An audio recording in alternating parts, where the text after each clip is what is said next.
Vatandaşlar, yurttaşlar, Türkmenler menin aziz halkına. Men golda yarın Ukraina ve adalet ve azatlık. Halkın hakkı var. Народ имеет право.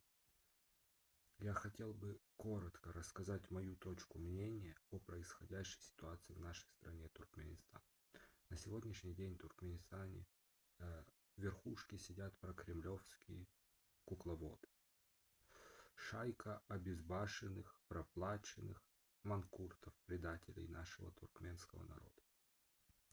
Мое обращение к туркменам, к сестрам, к братьям, чтобы мы не разъединялись.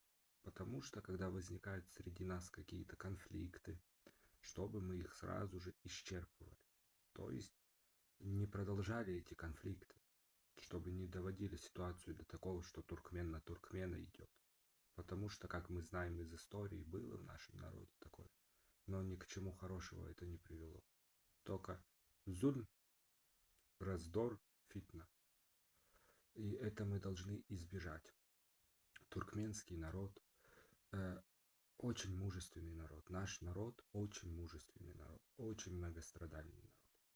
Туркменский народ очень много воевал в истории. Да? Мы знаем, что про героический ГЮК-ДП, про который даже вот все больше и больше узнаешь. Вот, допустим, я, когда вот информацию ищу, да, я интересуюсь историей нашего народа, все больше и больше узнаешь.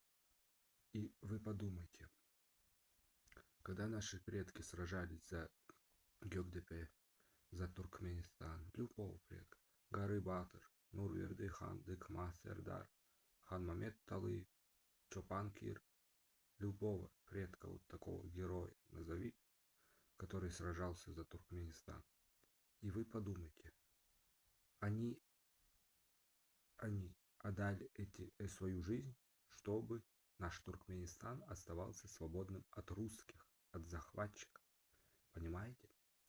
Они наверняка, я думаю, мое предположение, что наши предки, они, когда сражались в ГЮК-ДП, там был ужасающий бой. Это побоище было. Поэтому, когда наши предки сражались за Туркменистан, за ГЮК-ДП, я думаю, что они хотели, чтобы мы жили свободными, туркменами, чтобы мы уподоблялись им, нашим батырам, нашим басмачам, нашим воинам, нашим освободителям нашего народа от российского гнета. Понимаете? Я не думаю, что наши предки хотели, чтобы мы были циркачами, клоунами, как сейчас в Туркменистане верхушка Берды Мухамедова и его не самая умная семейка. Понимаете? Так что нам надо объединиться. Помогайте Украине, кто как может. Потому что как бы все мы понимаем, что сейчас мы не поедем в Туркменистан там с кинжалами, да, там с оружием воевать сейчас, там освобождать Туркменистан. Это понятно, что так не будем делать в вооруженном виде. Это все демократически будет идти. Я не думаю, что в Туркменистане будет война. Хотя это тоже не исключайте. Пока Россия есть, это не исключайте. У плешивого диктатора в Кремле может крыша упасть еще ниже. И может он пойдет на Туркменистан. Это всего лишь мое предположение. Мы не можем это исключать, так как Казахстану он уже угрожал. То есть, кто далек в политике, он меня поймет, что надо быть наготове. Надо быть наготове. Еще к завершению этого видео хочу сказать. Я очень люблю свой туркменский народ. Я очень люблю наших предков.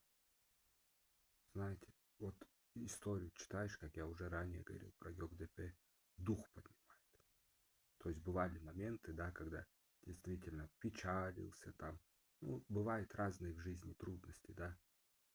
И всякие вот проблемы бывают. И с русскими тут в Европе они есть тоже.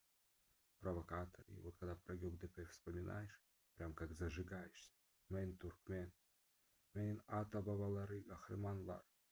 ГЮК-ДП саваш гахрыман. Вот так. Понимаете? Это зажигает прям. Мен туркмен. Так что вот так вот. И туркмен всегда понимал угнетенные народы. Туркмен туркмен справедливым должен быть, а не угнетателем, как сидят у верхушки Бердымухамедовы и ему подобные псы-шакалы, которые не напьются крови нашего народа. Но вот она дошла. В этом мире ничего не вечно. Запомните. Халкın hakkı var. Народ имеет право. Азатлык Туркменистан, азатлык Туркмен халкın. Более мен геттим. Саламу алейкум.